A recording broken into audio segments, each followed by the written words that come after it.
Halo, selamat datang di Cece Santi Channel. Kalau kemarin kita udah bahas mengenai mobil listrik yang kalian bisa cek di sini ya.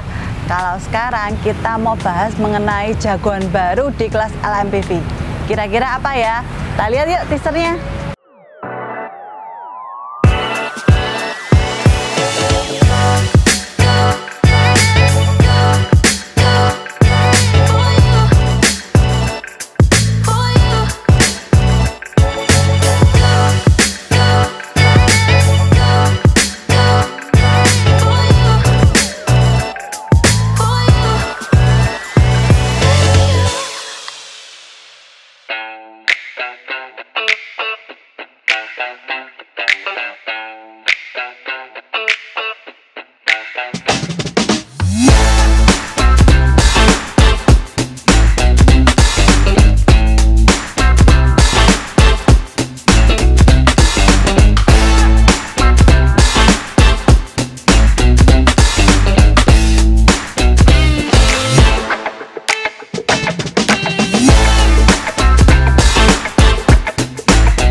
Nah, kalian tadi sudah lihat teasernya. Sekarang kita bahas kupas tuntas mengenai Hyundai Stargazer.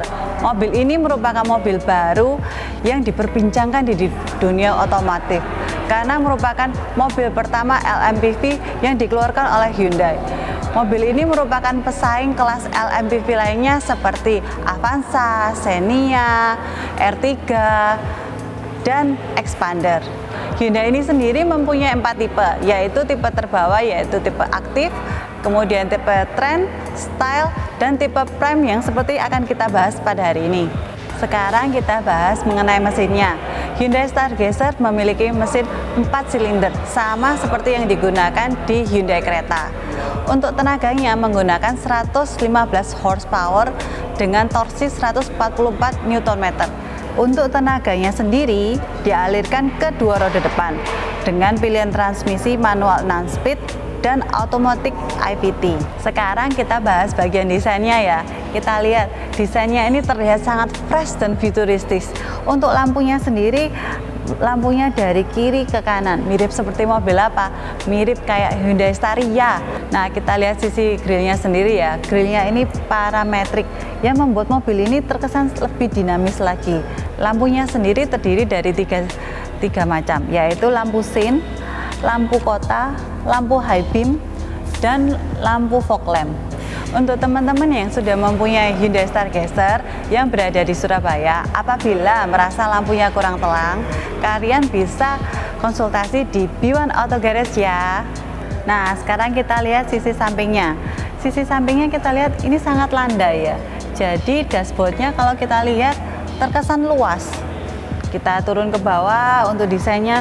Nah, untuk velgnya sendiri, velgnya ini tutun. Menurutku sangat kekinian ya, karena LMPV lainnya tidak memiliki jenis velg seperti ini. Untuk ground clearance-nya sendiri, mobil ini memiliki tinggi 195 mm. Nggak begitu tinggi sih, tapi cukup. Sekarang kita bahas bagian desain di bagian belakang. Kita bisa lihat desainnya ini futuristis ya. Ada LED pemanjang dari kiri ke kanan, juga ada lampu remnya. Juga kita bisa lihat ada sensor parkirnya, serta ada kamera belakangnya dan wiper. Namun di mobil ini tidak terdapat defogger. Padahal kita tahu sendiri ya, cuaca di Indonesia ini sering hujan dan sering embun. Jadi lebih baik ada defogger supaya lebih selamat lagi waktu kita di perjalanan. Nah, sekarang kita bahas bagasinya. Bagasinya seluas apa ya? Nah, menurutku bagasi ini cukup luas ya untuk ukuran LMPV seperti ini. Kita lihat masih ada tray-nya. Ya, bisa kita bawa macam-macam dari sepatu, botol minum juga masih cukup. Sekarang aku mau tunjukin kalau dimasukin 2 tas seperti apa ya. Nah, menurutku cukup luas ya. Kita kalau bisa dimasukin lagi tasnya. Juga kalau kalian merasa bagasi ini kita masih butuh lebih, nah kita bisa tertutup ini. Nah, di bagasi ini bagus ya, karena bagasinya udah rata lantai, jadi kalau kita menumpuk koper ya rapi. Nah, kita sudah bahas bagian belakang mobil ini. Sekarang yuk kita coba duduk di bagian belakang mobil ini. Nah, sekarang kita bahas bagian belakang ya. Untuk tinggiku sendiri 165 cm. Kalau aku duduk sini, ini dengan kursi udah paling ke belakang ya. Masih tersisa 2 jari di lututku. Kalau untuk headrestnya kita bisa naik turunin. Kalau buat ini ya agak mepet ya ke atas. Mungkin lebih nyaman kalau aku mundurin lagi. Ya lumayan, tapi masih kurang ya. Selain itu, di bagian belakang juga terdapat 2 cup holder dan juga terdapat listrik 12 volt untuk teman-teman cas handphone, tapi cuma 1 ya, jadi biasakan bergantian. Nah, sekarang kita bahas pada bagian tengah mobil ini ya.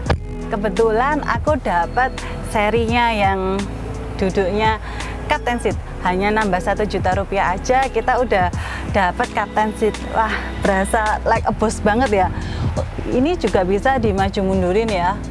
Nah, kemudian juga ada tempat cup, juga ada backpacknya di sini untuk ngecas listrik. Juga kalau punya handphone juga ada dedicated juga ya di sini. Oke, untuk bagian pintunya ini soft touch ya. Juga kita bisa naruh 3 botol di sini, 3 botol air, 4 botol di atasnya. Berarti total kita bisa bawa 4 botol di 1 pintu. Nah, sekarang kita bahas mengenai AC-nya ya. AC-nya ini air circulated. Jadi udara dingin depan dihisap untuk dialirkan ke belakang. Tapi pada 2 tipe tertingginya, yaitu Prime dan Style, itu terdapat lempengan pendingin, jadi lebih dingin lagi daripada 2 tipe lainnya. Nah, sekarang kita bahas bagian interior depan pada mobil ini. Kita bisa lihat ya, ini dashboardnya luas banget, tapi yang aku bingungin kenapa ada ini di sini. Terkesannya agak maksa ya ditempel ya. Oke, kemudian kita bisa lihat speedometernya ada di sini, audionya ada di sini. Oh ya, untuk mobil ini sangat keren ya. Apa sih kerennya? Karena ini sudah bisa Bluelink, jadi bisa connect pada Android maupun pada Apple. Oke, juga kita bisa lihat ya di sini ambient light-nya udah terpasang, jadi kita udah nggak perlu nambahin apa-apa lagi untuk ambient light-nya. Untuk drive mode-nya sendiri ada 4 pilihan, yaitu ada normal, sport, smart, dan eco. Dan lampunya sendiri juga mengikuti pilihan yang kita ambil ya. Untuk audionya sendiri sudah support Apple CarPlay dan Android. Nah, kalau kita lihat ya, dashboardnya ini masih keras ya. Keunikan di mobil ini itu pada ruang penyimpanannya ini bisa kita masukin handphone di sini, cukup untuk handphone yang tipe besar. Jadi bisa disamarkan barang-barang di sini, barang-barang di sini. Tapi sayangnya pada semua tipe, nah tidak soft touch ya. Jadi, nah agak-agak kasar bukaannya. Untuk tipe tertinggi terdapat wireless charging di sini. Oh ya. Untuk cup holdernya juga ada ambient light-nya, juga ada di sini tempat penyimpanan barang. Jadi apabila kalian bawa barang-barang kecil-kecil banyak, di sini bisa ditaruh barang-barang. Jadi karena tempat penyimpanannya sangat luas. Nah, keunikan pada mobil ini ya. Jadi untuk naikin dingin kita bisa kayak gini. Masih tombol ya, tapi untuk pengaturannya itu sudah touch ya. Nah, AC-nya udah touch, jadi modenya auto. Jadi ada yang touch, ada yang press biasa. Oke, lanjut pada kecanggihan Hyundai ini, yaitu di sini ada teknologi Bluelink dan teknologi SOS. Jadi apabila kita terjadi sesuatu, kita cukup memencet salah satu dari ini, tergantung dengan apa yang kita butuhkan. Bakal ada bantuan. Nah, kita bisa lihat untuk pengaturan transmisinya menurutku sangat keren ya. Namun handle brake-nya aja Nah, ini masih pakai otot, masih manual handbrake. Nah, untuk di handling persnelingnya sendiri ada drive mode dan stability control. Nah, sekarang kita masuk ke bagian paling penting, yaitu kenyamanan pengemudinya. Untuk kita perlu ketahui, ini sudah support tilt dan teleskopik ya. Jadi jarak antara tangan ke setirnya kita bisa sesuaikan sendiri sesuai postur badan kita. Nah, sekarang aku jelasin tombol yang ada di setirnya ya. Untuk sebelah kiri ini untuk entertainment system, sedangkan di sebelah kanan itu untuk MID-nya. Tombol ini berfungsi untuk cruise control, namun mobil ini belum adaptif. Padahal di mobil ini sudah memiliki Hyundai Smart Sense.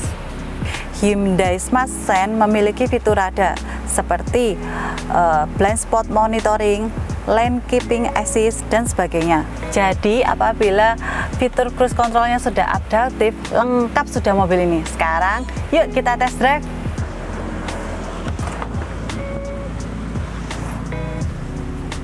Sekarang kita coba ya kenyamanan berkendara menggunakan Hyundai Staircase. Nah, di depanku ada polisi tidur ya. Kita coba polisi tidurnya gimana.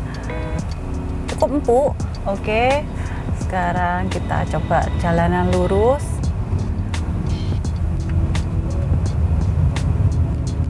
Nah, untuk suspensinya di jalanan agak bergelombang, cukup nyaman ya. Remnya juga empuk kalau dapat polisi tidur, empuk. Nah, sekarang kita masuk jalan tol ya. Kita coba kenyamanan berkendaranya. Apa di jalan tol yang bergelombang ini apakah tetap nyaman atau malah goyang? Oke, untuk mobil di CC ini menurutku sangat stabil ya. Tidak terasa limbung sama sekali. Nah, sekarang aku cobain jadi penumpang di Hyundai Stargazer ini. Jadi penumpang di Captain Seat ini terasa aduh kayak naik mobil mewah guys. Oh ya, aku juga mau mention ya, ini kan air circulated ya. Aku pikir dengan cuaca 32 di luar sana, di cuaca Surabaya yang panas ini nggak bakal dingin. Ternyata cepet sekali jadi dinginnya ini. Oke, udah naik ke arah 100. Wah, beneran nggak kerasa apa-apa. Juga mobil ini terasa kedap ya.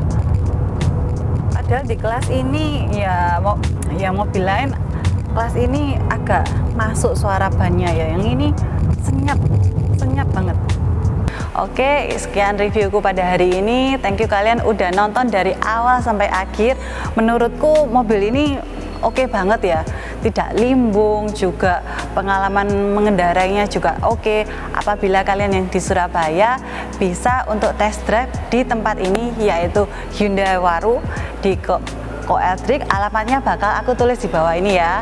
Sekian dari aku. Jangan lupa untuk like, comment, dan subscribe. See you.